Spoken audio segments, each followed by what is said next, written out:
چودھری شاہ نواز نے حمید خان کی طرف دیکھا اور حمید خان نے ہونٹوں پر انگلی رکھ کر اسے خاموش ہونے کا اشارہ کیا۔ عرشیہ جب کوئی 50 قدم آگے نکل گئی تو حمید خان نے کہا، صاحب جی آئیے، مجھے لگ رہا ہے کہ اللہ تعالیٰ ہم پر کچھ منکشف کرنا چاہتا ہے۔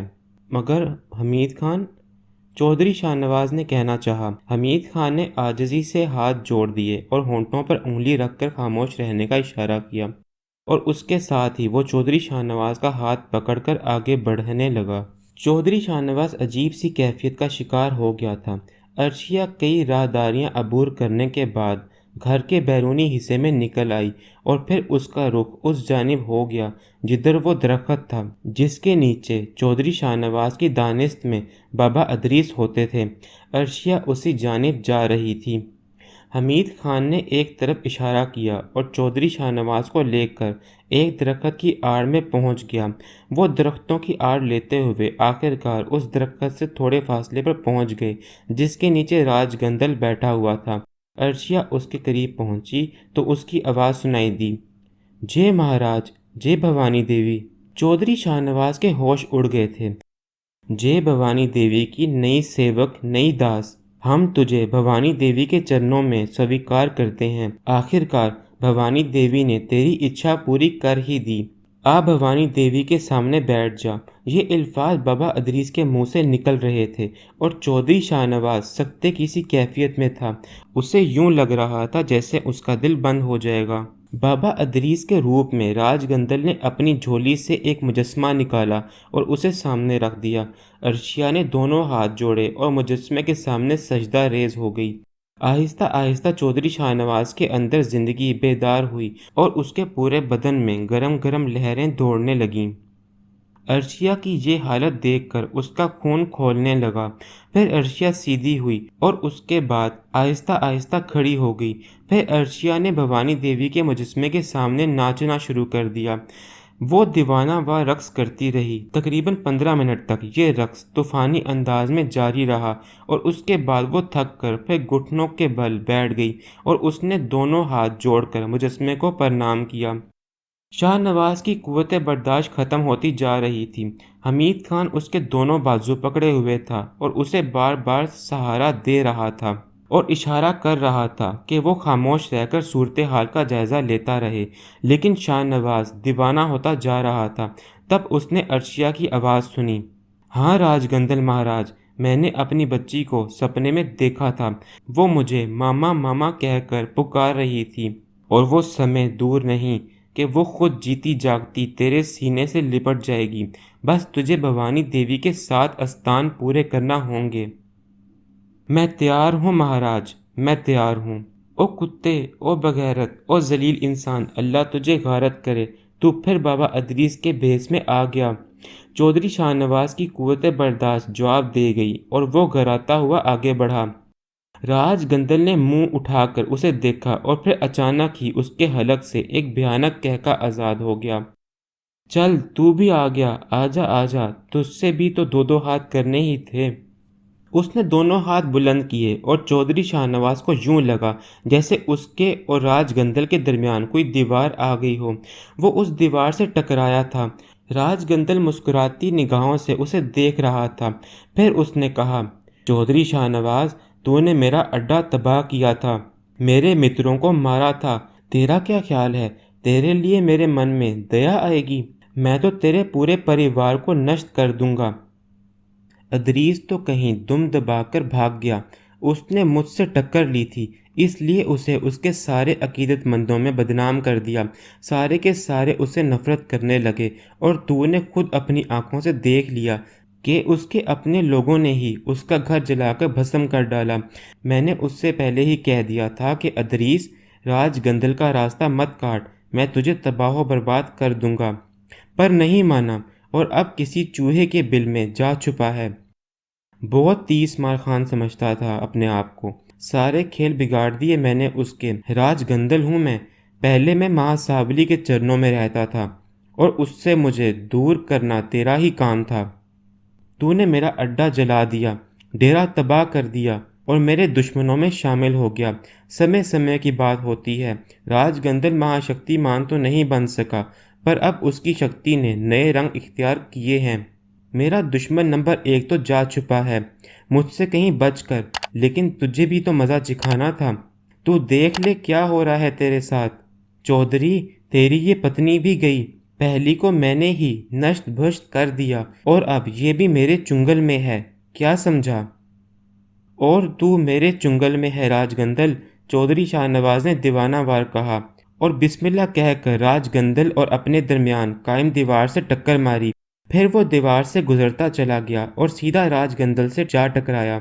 راج گندل کو شاید اپنی یہ جادوئی دیوار ٹوٹنے کا اندازہ نہیں تھا۔ وہ چودھری شاہ نواز کی ٹکر سے بری طرح اچھلا اور اپنے عقب میں موجود درخت سے ٹکرایا۔ چودھری شاہ نواز پر دیوانگی طاری ہو رہی تھی۔ اس نے جبڑ کر راج گندل کو پکڑ لیا اور راج گندل کے حلق سے دہشت ناک چیخیں نکلنے لگیں۔ چودھری شاہ نواز نے اس کے پیٹ میں ایک زوردار لات ماری اور راج گندل اچھل کر دوبارہ جا گرا۔ اچانک اس نے زمین پر تڑپنا شروع کر دیا۔ کچی زمین تھی، گرد و غبار کا طوفان فضا میں بلند ہو گیا۔ راج گندل کا بدن زمین سے رگڑ کھا کر گھوم رہا تھا اور فضا میں مٹی کی چادر بلند ہوتی جا رہی تھی۔ پھر زمین میں ایک گڑھا بن گیا اور راج گندل بالکل اس طرح آہستہ آہستہ اس گڑھے میں اترنے لگا جیسے کسی مشین سے زمین میں ڈرل کی جاتی ہے۔ پھر اس نے اپنے دونوں ہاتھ سامنے کیے اور اس کے بعد ایک سرنگ سی بنتی چلی گئی جس میں وہ برق رفتاری سے آگے بڑھتا ہوا اس عمارت کی حد سے باہر نکل گیا۔ گرد و غبار کی چادر ختم ہوئی تو چودھری شاہ نواز اور حمید خان نے اس گڑھے کو دیکھا اور حیران رہ گئے۔ چودھری شاہ نواز نے اس گڑھے میں داخل ہونے کی جرات نہیں کی۔ وہ عرشیا کی جانب مڑا جو اب زمین پر بیٹھ گئی تھی اور اس نے گھٹنوں میں سر چھپا لیا تھا۔ چودھری شاہ نواز بری طرح ہانپ رہا تھا۔ حمید خان کی بھی بری حالت تھی، خوف و دہشت سے بھرپور۔ یہ مناظر بھلا عام انسانی آنکھوں نے کہاں دیکھے ہوں گے۔ حمید خان اس جادو نگری کو تعجب اور خوف کی نگاہوں سے دیکھ رہا تھا۔ آخرکار شاہ نواز نے سنبھالا لیا اور آہستہ قدموں سے چلتا ہوا عرشیا کے پاس پہنچا۔ پھر اس نے ڈرتے ڈرتے عرشیا کے بازو پر ہاتھ رکھا اور اسے آواز دی، عرشیا، عرشیا۔ عرشیا کو اس نے ہلکا سا جھنجھوڑا تو وہ ایک طرف لڑک گئی۔ وہ بے ہوش ہو گئی تھی۔ چودھری شاہ نواز نے حمید خان کی طرف دیکھا اور بولا، حمید خان، یہ بے ہوش ہو گئی ہے۔ سر جی، اندر لے چلیں مالکن کو۔ آؤ میرے ساتھ میری مدد کرو، چودھری شاہ نواز نے کہا۔ پھر وہ دونوں عرشیا کو بیڈ روم میں لے آئے۔ کوٹھی کے دوسرے مکینوں کو اس صورتحال کا ذرا بھی علم نہیں ہوا۔ عرشیا کو بستر پر لٹا دیا گیا۔ وہ گہری نیند سو رہی تھی۔ چودھری شاہ نواز اس کے پاس بیٹھ گیا۔ حمید خان بولا، سر جی، میرے لیے کیا حکم ہے؟ کیوں حمید خان، تھک گئے ہو ان واقعات سے؟ چودھری شاہ نواز نے تھکے ہوئے انداز میں کہا، سر جی، آپ کا غلام آپ کے لیے جان دے سکتا ہے، میں آپ کے حکم کے بغیر کوئی فیصلہ نہیں کر سکتا۔ بیٹھ جاؤ حمید خان میرے دوست، اب تم میرے ملازم کہاں رہے؟ میں اپنے آپ کو بہت اکیلا محسوس کر رہا ہوں۔ اس کے اشارے پر حمید خان ایک جگہ پر بیٹھ گیا۔ چودھری شاہ نواز نے سر پکڑ لیا تھا اور پھر وہ دونوں ہاتھوں سے منہ چھپا کر رونے لگا۔ حمید خان تڑپ گیا تھا۔ روئیے نہیں صاحب جی، ہر انسان پر آزمائش کا وقت آتا ہے۔ اس کمینے جادوگر کو بھاگنا پڑا۔ کچھ سمجھ نہیں آتا حمید خان، کیا کریں؟ بابا ادریس کہیں روپوش ہو گئے ہیں اور اس کمینے کی بن آئی ہے۔ ایک بار پھر ہم بابا ادریس کے بھیس میں اس سے دھوکہ کھا گئے ہیں۔ اس نے ہم پر بھرپور وار کر ڈالا۔ وہ مجھ سے بھی انتقام لینا چاہتا ہے، اور ایک شیطان کا داس اگر کسی کا دشمن بن جائے تو ہم کیا کر سکتے ہیں؟ میں یہ سوچ رہا ہوں کہ شاہینہ بے بس اپنی آگ میں جھلستی ہوئی دنیا سے چلی گئی۔ جس طرح شاہینہ اس دنیا سے چلی گئی اسی طرح عرشیا بھی چلی جائے گی، کیونکہ بہرحال وہ راج گندل کے گندے جادو کا شکار ہو گئی ہے۔ میں تمہیں کیا بتاؤں کہ وہ کیسی کیسی بھیانک شکلیں اختیار کر لیتی ہے۔ اس کی زبان 8-8 انچ باہر لٹک آتی ہے، چہرہ بھیانک ہو جاتا ہے۔ پچھلی رات یہی ہوا تھا۔ سمجھ میں نہیں آتا کہ کیا کیا جائے۔ صاحب جی، بابا ادریس کا تو کوئی پتہ نہیں ہے، کیوں نہ ہم بابا سلامت علی کے گھر چلیں؟ حمید خان کی تجویز پر شاہ نواز غور کرنے لگا تھا، پھر بولا، ہاں، بابا سلامت شاید ہمارے گھر آ جائیں۔ حمید خان، یہ کام تمہیں کرنا پڑے گا۔ تم صبح ہی بابا سلامت کی تلاش میں نکل جاؤ اور انہیں ہر قیمت پر یہاں لے آؤ۔ میں تو عرشیہ کو چھوڑ نہیں سکتا، تمہیں اس بات کا علم ہے۔ جی میں جانتا ہوں، میں ابھی چلا جاتا ہوں، حمید خان نے کہا، اور شاہ نواز گردن جھکا کر بیٹھ گیا۔ وہ واقعی سخت پریشان ہو گیا تھا۔ راج گندل بامشکل تمام جان بچا کر بھاگا تھا۔ زیر زمین سرنگ بنا کر بھاگنے والا عمل اس نے اس سے پہلے کبھی نہیں کیا تھا۔ وہ زخمی ہو گیا تھا اور پھر سارے زخموں پر مٹی چپک گئی تھی، لیکن جہاں وہ زمین سے باہر نکلا وہاں کا ماحول غنیمت تھا۔ چودھری شاہ نواز کی حویلی سے کافی دور پہنچ کر وہ اپنی بنائی ہوئی سرنگ سے باہر نکلا تھا۔ اس کی حالت بری ہو رہی تھی۔ وہ اوپر نکلنے کے بعد اپنی آنکھوں اور منہ میں بھر جانے والی مٹی کو صاف کرنے لگا۔ تبھی اسے کہکے کی آواز سنائی دی اور وہ اچھل پڑا۔ منکاری اس کے سامنے آ گیا۔ کہکے کی آواز منکاری کی ہی تھی۔ کیا بھبوت مل رکھا ہے تو نے اپنے شریر پر، سچ مچ بھوت ہی لگ رہا ہے۔ راج گندل نے آنکھوں سے مٹی صاف کرتے ہوئے آنکھیں کھولتے ہوئے کہا، اور آپ ہنس رہے ہیں منکاری مہاراج؟ تو نے حلیہ ہی ایسا بنا رکھا ہے، کیسا ڈر کر بھاگا ہے وہاں سے؟ منکاری مہاراج، میرے زخموں میں سخت تکلیف ہو رہی ہے، مٹی چپک گئی ہے۔ تو نے بھوانی ماتا کی شکتی کو ٹٹولا ہی نہیں۔ میں سمجھا نہیں مہاراج۔ بتاتا ہوں، منکاری نے کہا، اور پھر اس نے زمین پر ایک مستطیل بنایا اور اس پر ہاتھ پھیر دیا۔ ایک چھوٹا سا حوض نمودار ہو گیا جس میں پانی لہریں لے رہا تھا۔ جا ڈوب مر اس چلو بھر پانی میں، منکاری نے کہا اور پھر ہنسنے لگا۔ راج گندل اپنے زخموں میں اس قدر سوزش محسوس کر رہا تھا کہ اس نے سوچے سمجھے بغیر پانی میں چھلانگ لگا دی اور اپنے بدن سے مٹی چھڑانے لگا۔ منکاری ایک طرف جا بیٹھا تھا۔ راج گندل حوض سے باہر نکل آیا اور منکاری سے کچھ فاصلے پر بیٹھ کر لمبی لمبی سانسیں لینے لگا۔ کافی دیر گزر گئی، منکاری خاموش تھا۔ پھر راج گندل نے کہا، ایک بات میری سمجھ میں نہیں آئی منکاری مہاراج۔ کیا؟ ادریس علی تو گیانی تھا، اپنے گیان دھیان سے اس نے میرا مقابلہ کیا تھا اور مجھے اس کے سامنے سے ہٹنا پڑا تھا۔ مہاراج، اس کا مطلب یہ ہوا کہ ہمارا سارا گیان دھیان ان کے سامنے بیکار ہے؟ منکاری کچھ دیر سوچتا رہا، پھر بولا، ہاں، تو نے بچوں جیسی باتیں کی ہیں۔ تجھے خود پتا ہے کہ سنسار کے دو روپ ہیں، کالا سفید، اجالا اندھیرا، خوشبو بدبو۔ ایک روپ چندرما کا ہے تو دوسرا اماوس۔ چندرما روشنی پھیلاتا ہے اور اماوس کی رات کالی ہوتی ہے۔ منش اس سنسار میں جو روپ لے کر آتا ہے وہ چندرما کا ہے۔ کسی بچے کو تو نے کالی کا داس یا کالے علم والا دیکھا ہے؟ کبھی نہیں ہوتا ایسا۔ اس کے بعد منش کی بھاونائیں شروع ہوتی ہیں، واسنائیں شروع ہوتی ہیں۔ یہ بھاونائیں اور واسنائیں اس کے من کو نئے راستوں پر ڈال دیتی ہیں۔ ہر چیز کی ایک شکتی ہوتی ہے، ایک مان ہوتا ہے۔ کالی شکتی کا کھیل بھی کسی کا دیا ہوا ہی ہے، ایک امتحان کے طور پر۔ سمجھ رہا ہے نا میری بات؟ ہم اس کمرے میں داخل نہیں ہو سکتے جہاں پوتر نام لکھے ہوئے ہوں، کیونکہ وہ اس بڑی شکتی کے نام ہیں جن سے ہم نے گردن موڑ لی ہے اور چھوٹی شکتی کے ساتھ چل رہے ہیں۔ ہم پتھر کی دیوار میں ٹکر ماریں گے تو سر پھٹے گا، ہمیں اپنی ہی جگہ سے گزرنا ہوتا ہے۔ تو نے ادریس کی بات کی ہے تو جان لے کہ سچ مچ اس کے پاس روشنی کی شکتی ہے، اس کا گیان چندرما کا گیان ہے۔ ہم اس کا سامنا تھوڑی کر سکتے ہیں، ہم تو کالی رات کے مسافر ہیں، کالی شکتی والے۔ اور تاریکی کتنی ہی گہری کیوں نہ ہو، جب ایک دیا جل جاتا ہے تو تاریکی کو بھاگنا ہی پڑتا ہے۔ اس کے پاس ایک تعویذ تھا اور اسی تعویذ کی وجہ سے تجھے اس کے سامنے سے بھاگنا پڑا اور کالی شکتی اس پر قابو نہیں پا سکی۔ ارے ہاں پاگل، تو بھاگا ہے بالکل پاگلوں کی طرح۔ ذرا یہ تو دیکھ کہ بوتل تیرے پاس ہے یا نہیں۔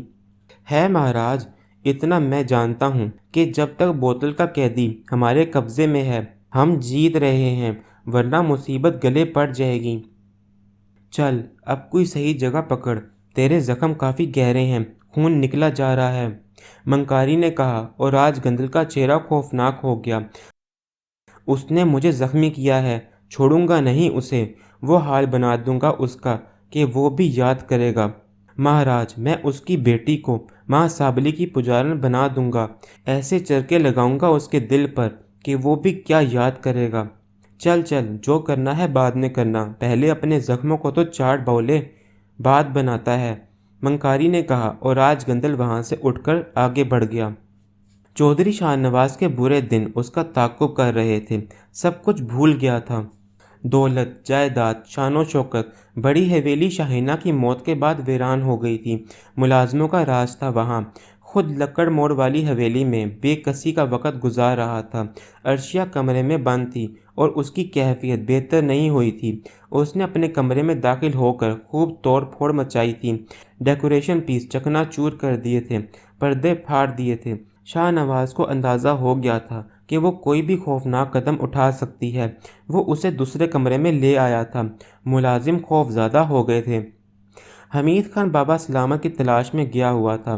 پچھلی بار بابا سلامت ہی نے مدد کی تھی، جس کی وجہ سے شاہینہ اس زہر سے آزاد ہو گئی تھی جو راج گندل نے اس پر پھونکا تھا۔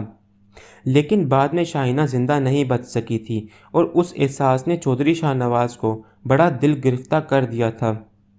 پھر ایک اور روح فرسا خبر سننے کو ملی۔ حمید خان واپس آ گیا تھا۔ اس نے افسوس بھرے لہجے میں کہا، بابا سلامت علی کا انتقال ہو گیا ہے، وہ اب اس دنیا میں نہیں ہیں۔ چودھری شاہ نواز کی آنکھوں میں آنسو آ گئے تھے۔ پھر اس نے کہا، حمید خان، بس تقدیر امتحان لے رہی ہے، بلکہ امتحان کیا لے رہی ہے، سزا دے رہی ہے۔ یہ سزا تو بھگتنا ہی ہوگی۔ سر جی، عرشیہ بیگم صاحبہ کو کیوں نہ شہر کے ہسپتال میں داخل کرا دیا جائے؟ سوچا تو میں نے بھی ہے، مگر اس کی بیماری کا تجھے بھی علم ہے حمید خان، اور مجھے بھی۔ وہ بیماری نہیں ہے، جادو ہے، جس کا حل کسی دعا یا تعویذ میں ہی ہے۔ سر جی، ایک بات کہوں؟ ہاں بول۔ وہ پنسورے والا تعویذ کیوں نہ ہم عرشیہ بی بی کی گردن میں ڈال دیں؟ چودھری شاہ نواز کچھ دیر سوچتا رہا، پھر بولا، ٹھیک کہتا ہے تو، آجا میرے ساتھ۔ حمید خان چودھری شاہ نواز کے ساتھ اس کمرے میں داخل ہو گیا جہاں عرشیہ بند تھی۔ عرشیہ ایک طرف سر جھکائے بیٹھی ہوئی تھی، بال بکھرے ہوئے تھے، لباس جگہ جگہ سے پھٹا ہوا تھا، چہرہ جھکا ہوا تھا، اس لیے نظر نہیں آ رہا تھا۔ چودھری شاہ نواز نے اسے آواز دی، عرشیہ؟ عرشیہ نے گردن اٹھا دی، لیکن چودھری شاہ نواز کی جو کیفیت ہوئی وہ اپنی جگہ۔ حمید خان کا بھی دم نکل گیا تھا۔ اس وقت عرشیہ کی آنکھیں کسی بھینس کی آنکھوں کی طرح بڑی بڑی ہو رہی تھیں، ہونٹ مڑے ہوئے تھے، دانت باہر نکلے ہوئے تھے۔ اس کے حلق سے ایک خوفناک گھراہٹ نکلی اور اس نے دونوں ہاتھ سامنے کر دیے۔ ہاتھوں کے ناخن 1 انچ لمبے تھے۔ چودھری شاہ نواز سکتے کے سے عالم میں کھڑا اسے دیکھتا رہا، پھر اس نے گلے سے تعویذ اتارا اور اسے سامنے کرتے ہوئے کہا، عرشیہ، عرشیہ، اسے پہن لو۔ جواب میں عرشیہ کی اس قدر بھیانک چیخ سنائی دی کہ کمرے کی دیواریں لرز گئیں۔ وہ اپنی جگہ سے اچھلی اور دروازے کی جانب بھاگی۔ حمید خان کے سینے پر اس کی لات لگی اور حمید خان کو یوں ہی محسوس ہوا جیسے اس کی پسلیاں ٹوٹ گئی ہوں۔ عرشیہ دروازے سے باہر نکل گئی تھی۔ پکڑو حمید خان، پکڑو اسے۔ چودھری شاہ نواز عرشیہ کے پیچھے دوڑ پڑا، لیکن اس کے فرشتے بھی عرشیہ کو نہیں پکڑ سکے تھے۔ ملازمین بھی بھاگ دوڑ رہے تھے، انہوں نے بھی عرشیہ کا چہرہ شاید دیکھ لیا تھا اور وہ خوفزدہ ہو گئے تھے۔ ارے پکڑو اسے، چودھری شاہ نواز دھاڑا۔